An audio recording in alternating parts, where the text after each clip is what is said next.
Հայաստանի ընդդիմությունը մեր խորհրդարանական ընդդիմությունը նկատի ունը ակտիվանում է, երբ որ ակտիվանում են ապօրինի ծագում ունեցող գույքի բռնագանձման գործով հայցերը եւ դատական գործերը եւ ես կարծում եմ, որ վերջին խորհրդարանական ընդդիմության վերջին ագրեսիայի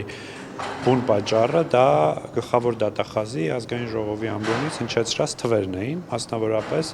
Ռոբերտ Քոչարյանի եւ նրա ընտանիքի ապօրինի ծագում ունեցող գույքի վերաբերյալ մանրամասները, որոնք նա պետք է վերադարձնի պետությանը։ Սա է հիմնական պատճառը, էությունը, որը փաթեթավորվում է այսպես ազգային, հայրենասիրական կենացների եւ այդ ամպի մեջ, բայց այս մարդիկ ընդհանրապես հայրենասիրությունից եւ պետության պաշտպանության դիրքերից կիլոմետրերով հեռու են, որովհետեւ իրենց համար հայրենիքը սիրելը եւ Հայաստանը պաշտպանելը, Հայաստանի շահերը պաշտպանելը ուղիղ համեմատական է իրենց գույքի, իրենց ունեցվածքի պաշտպանության հետ։